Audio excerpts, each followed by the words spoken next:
right, but only time will tell how things do develop. But either way, we'll have to be moving onwards. And one thing I do have to ask, Starchbot. So, Yeah. as someone who, we saw on stream a little bit earlier, how do you feel about who has the best chances to take this entire thing? Goodness me, it felt like Frost and Pyro. Who do we have? Frost and Pyro. We have Schnurgle, Schnurgle was in there. We have Cherry. We have Wacky. We have Burning. We have SNC. Goodness me, I think SNC definitely has the knowledge. Time to get up to speed with all the workshop characters, and Burning being the only one left, we've clearly seen that knowledge gap has been bridged. Not to say that SNC would have taken long knowing how much he knows about the game. I think SNC is very well placed, and it feels like Wacky was really starting to find all the buttons and is willing to bring them to grand finals as we go. But we'll have to see. Burning is never give up until the last stock, so we'll see what happens now in the next few losers games, I think. Yeah, I mean, either way, we'll have to see how things do develop.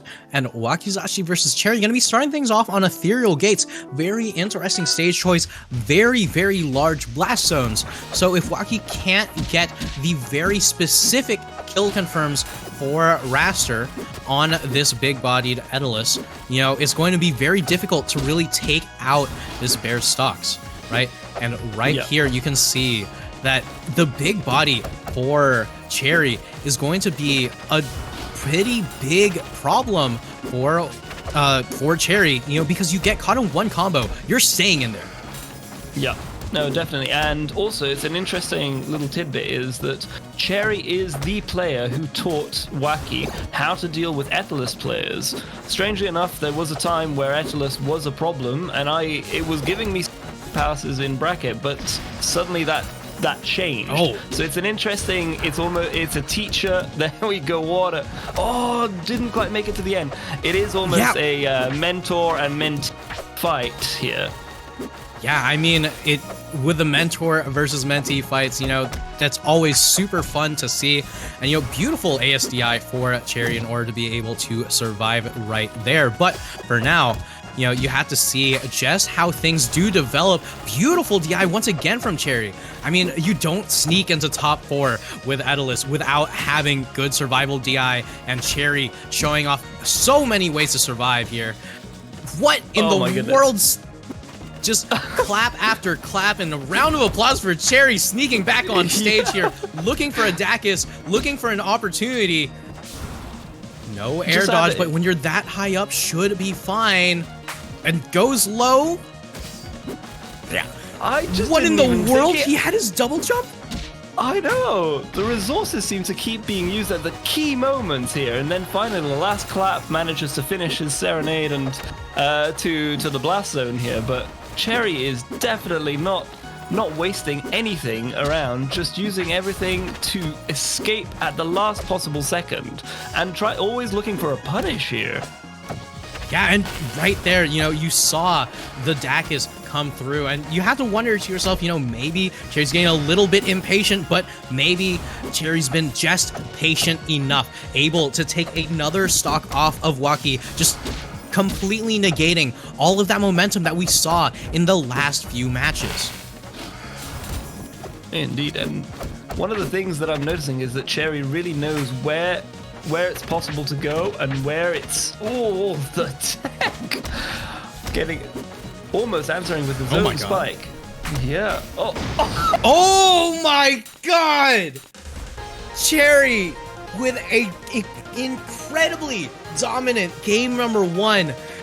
Mentor versus mentee, and dear lord, Wacky got schooled there as a 2-stock with a hammer to finish, to build up on the foundation of this set. And the immediate response from Wakizashi is going to be Endless Abyss the stage that has had so much controversy as to whether or not it works into Daedalus. I have said for years that if you want to fight Daedalus on a stage that he can never recover on, just take him to Endless. Sure, he can edgeguard you on Endless, but just don't lose the grounded neutral and you win. All right, but either way, you know, this is going to just continue as Waki, the moment that he takes a single hit from Cherry, just could turn it into death, right? You know, 100% and counting, but the Raster still not showing signs of defeat here, still showing signs of life. All right, and Cherry off stage in a lot of trouble here. Gets the parry, gets the down strong, and gets the lead. And with a percent lead, with a stock lead, this could be very, very important here because this stage could absolutely turn into a disaster for Waki. But the clap to even up the percent count and the stock count should be just fine.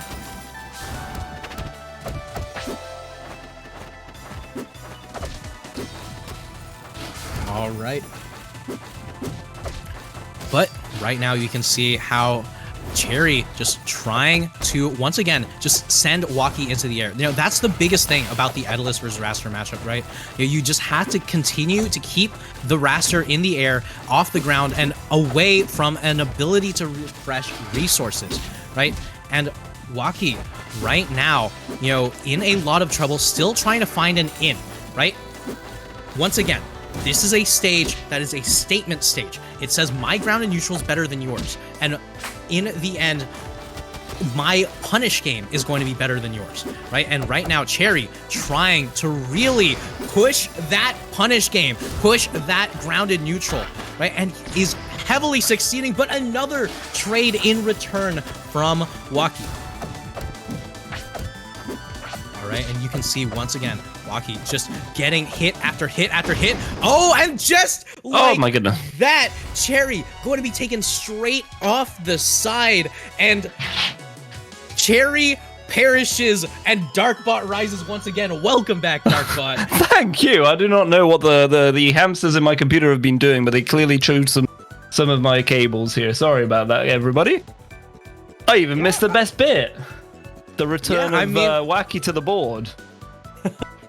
Yeah, the return of Waki and the return of Darkbot to the comms, but only time will tell if that is going to be the full momentum of this set as we move on forward to Jules Vale for game number 3. It's an interesting pick. It seems like one that would favor both characters depending on when you find the platform. So interesting choice by Cherry. I suppose it's just again another almost flat surface, but with the option of either attacking or survive. Oh my goodness! Chasing him straight to the blast zone. Yeah, I mean, you know, that's one of the things I mentioned in game number 1, right? You know, if you find yourself in a combo as Daedalus, you could immediately end up dying off of it, and Waki going to be able to start the speed run. It might have been a rough start, but it seems the run is very much alive.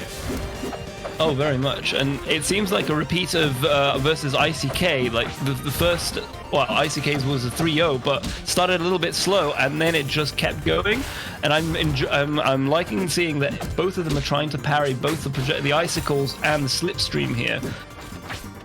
Yeah, and setting up Waki's. Yeah, I mean, Waki's spacing has been impeccable, but this time around, Cherry going to understand what needs to be changed. But oh my god, another up B to take another stock lead, and Waki now in firm control of this game, of this set, and just needs one in to send Cherry off into the potential tournament game. One dare. Not going to do it just yet. No, not at all. And it seems that Cherry has also been trying very hard to get a percent racket by actually freezing. Oh my goodness. Another one. Another fair goes to the blast zone, and Wacky just flying through the stocks this round here. It seems like Cherry is on the back foot now all of a sudden. It felt a bit equal, but the tides have turned, and we're going back to Endless Abyss. I wonder if Cherry has actually found a different way to play out the previous game too, actually.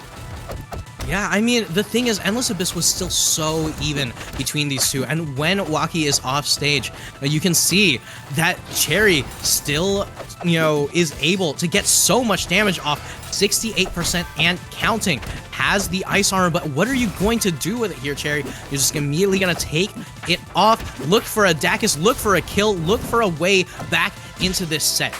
Waki gonna just continue to rack up so much damage, barely misses the down strong, but doesn't miss the double dip. Does not at all, taking absolutely no prisoners here, taking no time to actually just finish the stocks immediately. No time to breathe, no time to think for Cherry is what Wacky has decided here. Nope, no air dodge. Well, resources restored, but at the same time, no time to actually stop it. Armor up this time. Now it's a good time to armor up, but I wonder what we're trying to do necessarily with the armor. I was wondering if it was going to be an offstage. Oh my goodness, another clap for victory. Yeah, and Cherry seems running out of options. Yeah, I mean, you can see right there, Cherry just trying to find a way how to armor through, or how to get straight back onto stage. But Waki, having none of it, just going to continue to fire away just again and again and again. And right now, Cherry needs a way how to steal out this stock. It's going to be the Dacus. It's going to be the Fair. It's going to be something huge to take out the stock of this raster. And right now, rinse and repeat Fair seems to be the name of the game. But there it is. The tried, the true, the Dacus. And here it is, the final stock, potentially tournament stock for Cherry here. Needs to find a way how to get it out to game 5, playing so patient in this neutral, misses the parry on the side B, and this could be so huge. Oh, indeed, and we can see that we're trying to keep all the ice on there. Oh, and a clap and a victory for Wacky. Wacky is carrying on into losers final, despite all of Cherry's best efforts there to keep the ice on and slip and slide through anything that Wacky was throwing his way. Very well played by both of them, though. And Wacky just seems to be absolutely speedrunning it, just eating up every single heavyweight on the way up to losers finals.